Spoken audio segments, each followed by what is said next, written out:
Welcome dear all. आज इस video में हम NIOS के 12th standard English chapter number 18 the night of the scorpion. ये 12th स्टैंडर्ड का है जिसका सब्जेक्ट कोड 302 यानी 302 है। यहाँ पर ये जो पोएट है नाइट ऑफ द स्कॉर्पियन, इसके जो पोएट है उनका नाम है नज़ीम एज़ेकिएल और उन्होंने यहाँ पर अपना खुद का जो एक्सपीरियंस है या उन्होंने जो अनुभव किया है उसके बारे में शेयर किया है। वो एक रात को याद करते हैं जो जिस रात में बहुत बारिश हो रही थी और पूरा घना अंधेरा था और लगातार जो है 10 घंटों से बारिश होती जा रही थी और उस बारिश के दौरान एक बिच्छू जो है अपने बिल से निकलकर जो पोएट है उनके घर में या उनके झोपड़ी में आ जाता है और वहां पर कुछ चावल की बोरियां रखी रहती हैं और उन बोरियों के नीचे वो आकर छुप जाते हैं।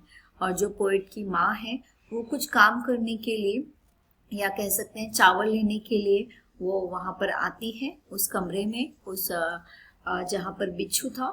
तो बिच्छू उनकी माँ जैसे चावल लेने की कोशिश करती है तो बिच्छू जो है उस बोरी के नीचे से निकलकर उनकी माँ को डंक मार देता है और अपने मतलब बिच्छू के अंदर जो भी जहर होता है वो उनकी माँ के शरीर में डाल देता है। बहुत तेजी से बारिश हो रही है, लगातार बारिश हो रही है और जैसे ही बिच्छू उनकी माँ को काटता है जो माँ जो है बहुत तेजी से चीखती है और ये जो खबर है कि जो पोएट की माँ को बिच्छू ने काटा है पूरे गांव में तेजी से ये खबर फैल जाती है और वहां पर ज्यादातर किसान थे। तो सभी किसान जो है अपने जो है घर में से निकलकर पोएट की माँ के घर आ जाते हैं और वो सोचते हैं देखते हैं कि क्या हो रहा है। तो हम देखते हैं कि अगर थोड़ा सा भी कहीं पर कुछ होता है तो काफी लोग जमा हो जाते हैं। उसी तरह यहाँ पर भी जो है एक बिच्छू ने काटा है तो जैसे मधुमक्खी का जो छत्ता होता है उस पर किस तरीके से मधुमक्खियां जमा हो जाती हैं, उसी तरह से जो है सारे किसान यहाँ पर पोएट के घर में जमा हो गए हैं और वहाँ का जो माहौल है वहाँ पर सभी लोग जो है भगवान से प्रार्थना कर रहे हैं। सैकड़ों बार 100 बार लोग प्रार्थना कर रहे हैं और उनका ऐसा मानना है कि बिच्छू अगर लगातार चलता रहेगा तो जो पोएट की माँ के शरीर में जो जहर है उसका असर बढ़ता रहेगा। तो वो प्रार्थना करते हैं कि बिच्छू का जो रेंगना है वो बंद हो जाए या हिलना डुलना बंद हो जाए। और जो किसान है वो अपने हाथों में मोमबत्तियां लेकर आते हैं, लालटेन लेकर आते हैं और वो उस बिच्छू को खोजने की कोशिश करते हैं। उसे वो शैतान भी कहते हैं। और ये जो बिच्छू का जो प्रकाश है या बिच्छू का जो आकृति है वो उसको ढूंढने की कोशिश करते हैं। कभी वो मिट्टी में देखते हैं और अलग अलग जगह पर वो ढूंढने की कोशिश करते हैं पर उन्हें वो नहीं मिलता। वो कोशिश करते हैं आवाज निकालने की और उनको जो है पोएट की जो माँ है उसके प्रति बहुत दया महसूस होती है। वो उसे बेचारी करके कहते हैं।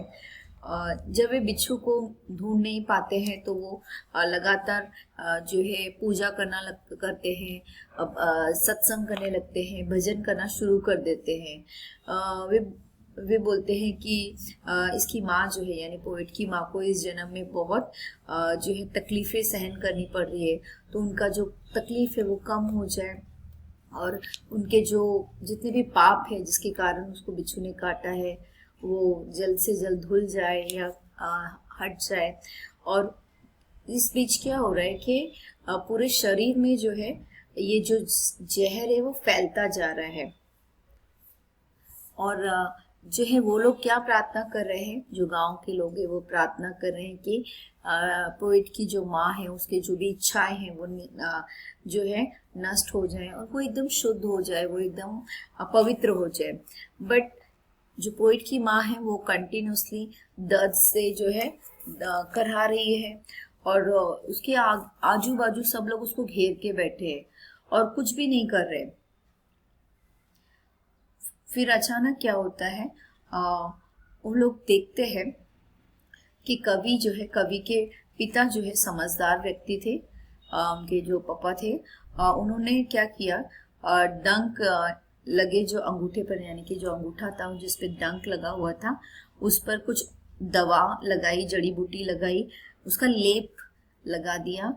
और जो है जो पंडित थे जो उस तकलीफ में जो पूजा पाठ कर रहे थे, उनके पिता ने क्या किया, जो मिट्टी का तेल होता है जिसे हम ये बोलते हैं घासलेट भी कहा जाता है, तो वो माचिस की तीली लगाकर जहाँ पर जहर था, जिस अंगूठे में उसकी माँ को काटा था वहां पर जो है लगा दिया।